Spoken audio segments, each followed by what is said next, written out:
একটি বৃত্তের সমীকরণ নির্ণয় করো যেটি মূল বিন্দু দিয়ে যায় এবং এক্স অক্ষ ওয়াই অক্ষের ধনাত্মক দিক হতে যথাক্রমে 3 এবং 5 একক অংশ ছেদ করে এমন বৃত্তের সমীকরণ নির্ণয় করো। তো আমরা একটু চিত্রটা দেখি যে যেহেতু এক্স অক্ষ থেকে 3 একক অংশ ছেদ করে, সুতরাং এই বিন্দু 3,0 হবে, কারণ এক্স এর মান হচ্ছে 3 এবং এক্স অক্ষের উপর অবস্থিত হওয়াতে ওয়াই মান 0। সিমিলারলি ওয়াই অক্ষ হতে কর্তিত অংশ হচ্ছে 5, সুতরাং এই বিন্দুর স্থানাঙ্ক হবে 0,5। আচ্ছা, আমরা জানি যে মূল বিন্দুগামী বৃত্তের সমীকরণে সি এর মান 0 হয়, সুতরাং -g - f কেন্দ্র বিশিষ্ট মূল বিন্দুগামী বৃত্তের সমীকরণ হবে x² + y² + 2gx + 2fy। এখানে c 0, c এর মান 0, কারণ মূল বিন্দুগামী হলে c এর মান 0 হয়। তো বৃত্তটি, এটা আমরা এক নং সমীকরণ দিলাম, বৃত্তটি 3,0 এবং 0,5 বিন্দু দিয়ে অতিক্রম করে, সুতরাং এই দুই বিন্দু দ্বারা বৃত্তের সমীকরণ সিদ্ধ হবে, মানে এক নং সমীকরণ সিদ্ধ হবে। আমরা এক নং এ 3,0 এবং 0,5 বসাই, যথাক্রমে প্রথম 3,0 বসাই, তাহলে 3,0 বসালে আমাদের g এর মান আসে -3/2। তারপরে সিমিলারলি আবার 0,5 যদি বসাই তাহলে f এর মান আমরা পাই -5/2। এই g এবং f এর মান এই এক নং সমীকরণে বসালে আমাদের বৃত্তের সমীকরণ পাই। এটি নির্ণয় বৃত্তের সমীকরণ। প্রিয় শিক্ষার্থীবৃন্দ, আমরা আরো একটি ম্যাথ দেখি। এমন একটি বৃত্তের সমীকরণ নির্ণয় করতে হবে যা এই বৃত্তের সাথে এককেন্দ্রিক, অর্থাৎ এই বৃত্তের কেন্দ্র এবং আমরা যে বৃত্ত নির্ণয় করব ওই বৃত্তের কেন্দ্র একই, এবং ওই বৃত্তটা যেটা নির্ণয় করব সেটা 2, -1 বিন্দু দিয়ে অতিক্রম করে।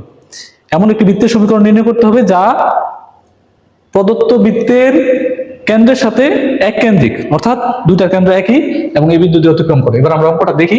প্রদত্ত বৃত্তের সমীকরণ দেওয়া আছে এটা, যেহেতু আমরা যে বৃত্ত নির্ণয় করব সেই বৃত্তের কেন্দ্র এবং এই বৃত্তের কেন্দ্র একই, সুতরাং এটার কেন্দ্র বের করলেই আমরা নির্ণয় বৃত্তের কেন্দ্র পেয়ে যাব। সুতরাং আমরা কেন্দ্র নির্ণয় করতে পারি, কিভাবে করতে হয় সেটা জানি। সুতরাং এই বৃত্তের কেন্দ্র আমরা সেই প্রসেসে বের করব। বৃত্তের কেন্দ্র পেয়েছি হচ্ছে 2, -5/2। এখন এটাই নির্ণয় বৃত্তের কেন্দ্র। এই কেন্দ্র বিশিষ্ট বৃত্তের সমীকরণ x² + y² 2gx + 2fy + c = 0। তাহলে আমরা এটাকে সিম্পলিফাই করে এটাকে এক নং সমীকরণ দিয়ে রাখলাম। এখন এখানে সব ভ্যালু জানি, শুধু c এর মান জানি না। এই c এর মান বের করার জন্য একটা শর্ত দেওয়া আছে যে বৃত্তটা হচ্ছে 2, -1 বিন্দু দিয়ে অতিক্রম করে।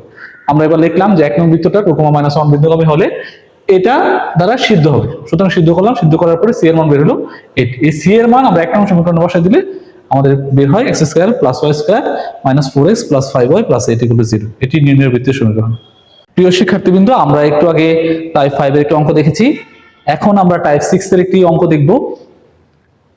এই অঙ্কটি হচ্ছে দুইটি অংশে, একটি হচ্ছে এই a বিন্দুটা এই বৃত্তের উপর অবস্থিত যে প্রমাণ করতে হবে, দ্বিতীয় অংশ হচ্ছে এই a বিন্দু দিয়ে বৃত্তের যে ব্যাস অঙ্কন করা যায় তার অপর প্রান্ত স্থানাঙ্ক নির্ণয় করতে হবে। আমরা প্রদত্ত বৃত্ত ধরে নিলাম, যে বৃত্তটি দেওয়া আছে এটা এক নং সমীকরণ। এই a বিন্দু দ্বারা এক নং সিদ্ধ হলে তাহলে ও a বিন্দুটি এই বৃত্তের উপর অবস্থিত হবে। আমরা লেফট হ্যান্ড সাইড দিয়ে আমরা এটার x এর জায়গায় 1 এবং y এর জায়গায় 1 বসাইলাম, বসানোর পরে সিম্পলিফাই করার পর দেখলাম যে 0 আসছে, তার মানে রাইট হ্যান্ড সাইডে সমান হয়েছে। সুতরাং a বিন্দুটা এই বৃত্তের উপর অবস্থিত, প্রথম অংশ প্রমাণিত হলো। এবার এক নং থেকে আমরা এই বৃত্তের কেন্দ্র বের করলাম। আমরা কেন্দ্র বের করার নিয়ম আমরা জানি। কেন্দ্র বের করার পর আমরা দেখলাম, এই চিত্রটা বোঝার চেষ্টা করি যে a বিন্দুটা হচ্ছে এটা এবং কেন্দ্র হচ্ছে এটা, তাহলে অপর প্রান্ত মানে যে ব্যাস আঁকা যায় অপর প্রান্ত আমরা b ধরলাম, b হচ্ছে x1 y1।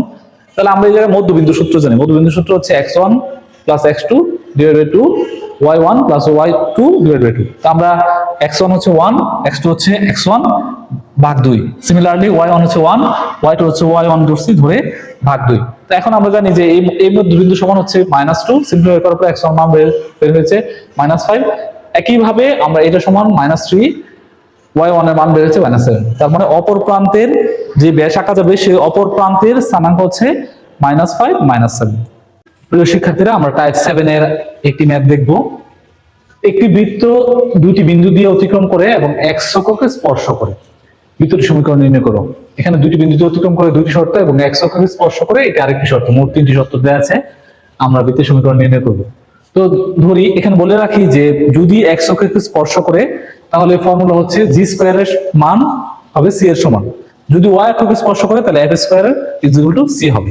এটা হচ্ছে আমাদের নতুন সূত্র। আচ্ছা, তো ধরি বৃত্তের সমীকরণ হচ্ছে x² + y² + 2gx + 2fy + c = 0। আমরা এটাকে এক নং সমীকরণ দিলাম এবং x অক্ষকে স্পর্শ করলে g² = c। 1 নং বৃত্তটা এই দুই বিন্দুগামী, সুতরাং এই দুই বিন্দু দ্বারা 1 নং বৃত্তটা সিদ্ধ হবে। আমরা সিদ্ধ করি, সিদ্ধ করার পরে এখানে আমরা 3 নং এবং 4 নং দুইটা শর্ত পেলাম, দুইটা বিন্দু বসানোর পরে। এবার আমরা দেখতে পাচ্ছি যে এখানে সি এবং সি একই চিহ্ন বিশিষ্ট এবং 4F একই চিহ্ন বিশিষ্ট। সুতরাং আমরা দেখতে পাচ্ছি যে যদি অপনয়ন করি, মানে 3 নং থেকে 4 নং বিয়োগ করি, তাহলে আমাদের শুধু জি এর মান থাকতেছে, জি এর মান বের হচ্ছে -2। এই জি এর মান আমরা 2 নম্বরে যদি বসাই, -2 তার whole square is equal to C, that means C এর মান আসে 4। তাহলে আমরা দুইটা ভ্যালু পেয়ে গেছি। এবার সি এবং জি এবং সি এর মান যদি আমরা 3 নম্বরে বসাই, তাহলে এখান থেকে সিম্পলিফাই করে আমরা এফ এর মান পাচ্ছি -5/4। জি এফ ও সি এর মান আমরা এই 1 নম্বরে যদি বসাই, তাহলে আমরা পাচ্ছি এটা। এখানে আমরা দেখতে পাচ্ছি যে নিচে একটা 2 ফ্র্যাকশন থেকে যাচ্ছে, সেই কারণে আমরা সমস্ত ইকুয়েশনকে আমরা 2 দিয়ে গুণ করলাম।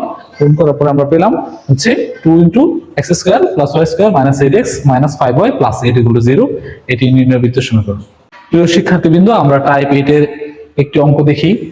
একটি বৃত্ত 3, -1 বিন্দু দিয়ে অতিক্রম করে যা x অক্ষকে 2, 0 বিন্দুতে স্পর্শ করে।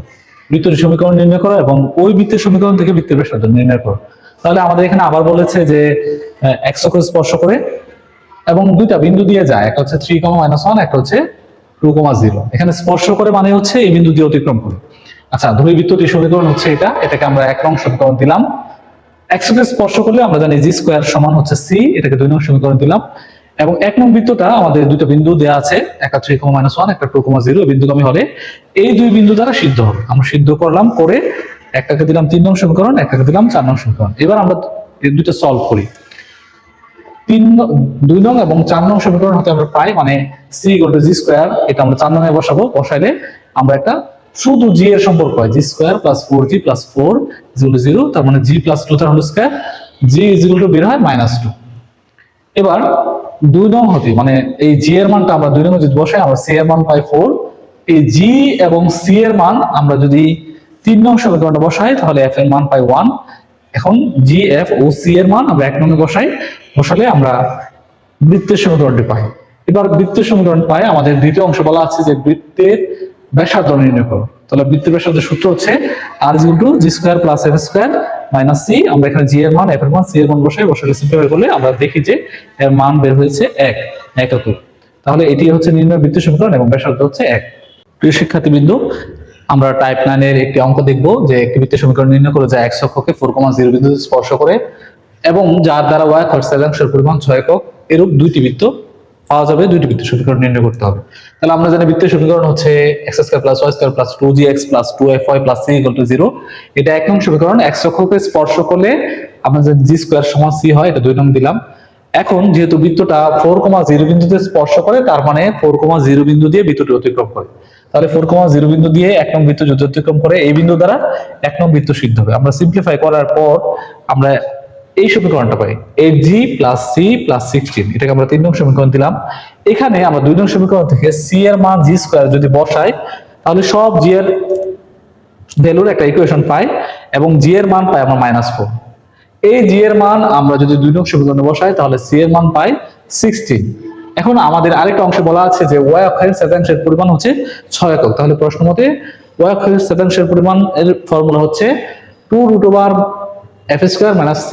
তো এটা দেওয়া আছে 6, আমরা 6 লিখলাম। এই 2 দিয়ে 6 কে কাটাকাটি করলে হয় 3, তারপরে বর্গ করে সিম্পলিফাই করলে f² = 25 আসে। তাহলে f = আসে +-5। আমরা g, f এবং c এর মান 1 নং এ যদি বসাই, তাহলে আমরা এই বৃত্তের সমীকরণ পাই। এখানে f এর মান +-, সুতরাং প্লাস নিয়ে আমরা একটা বৃত্তের সমীকরণ পাই, মাইনাস নিয়ে বৃত্তের আরেকটা সমীকরণ পাই। তার মানে এখানে দুটো সমীকরণ পেলাম। এখন আমরা একটু বোঝার চেষ্টা করি কেন দুইটা সমীকরণ পেলাম। আমরা এখানে দেখতে পাচ্ছি যে বৃত্তটা হচ্ছে 4, 0 বিন্দুতে x অক্ষকে স্পর্শ করে এবং y অক্ষ থেকে 6 অংশ পরিমাণ কেটে নেয়। এখন এই বৃত্তটা এই পাশেও সম্ভব, এই পাশেও সম্ভব। আমরা যদি কেন্দ্র বের করি, তাহলে কেন্দ্র হয়, এই বৃত্তের কেন্দ্র হয় 4, 0, f এর মান হচ্ছে প্লাস। একইভাবে এই বৃত্তের কেন্দ্র বের করলে 4, -5, f এর মান হচ্ছে মাইনাস। তার মানে এই পাশেও সম্ভব, এই পাশেও সম্ভব, সেই কারণে দুইটি বৃত্তের সমীকরণ। প্রিয় শিক্ষার্থীবৃন্দ, আমরা টাইপ 10 এর একটি অঙ্ক দেখব। একটি বৃত্তের সমীকরণ নির্ণয় করো যার কেন্দ্রের স্থানাঙ্ক দেওয়া আছে 4, 3 এবং যা এই বৃত্তকে বহিঃস্থভাবে স্পর্শ করে। আমরা চিত্রটা দেখার চেষ্টা করি। এটা হচ্ছে নির্ণয় বৃত্ত যার কেন্দ্র দেওয়া আছে 4, 3। এটা হচ্ছে প্রদত্ত বৃত্ত যার কেন্দ্র হচ্ছে 0, 0 এবং ব্যাসার্ধ হচ্ছে 2, ব্যাসার্ধ 2। তাহলে আমরা ধরি এটা যদি আমরা ব্যাসার্ধ জানি, কারণ কেন্দ্র দেওয়া আছে, যদি শুধু ব্যাসার্ধ জানি তাহলে এই বৃত্তের সমীকরণ নির্ণয় করতে পারবো। তাহলে আমরা এটা এই বৃত্তের 4,3 কেন্দ্র বিশিষ্ট বৃত্তের ব্যাসার্ধ ধরি আর, এবং প্রদত্ত বৃত্তের কেন্দ্র হচ্ছে 0 0, এখান থেকে নির্ণয় করব, এবং ব্যাসার্ধ হচ্ছে 2।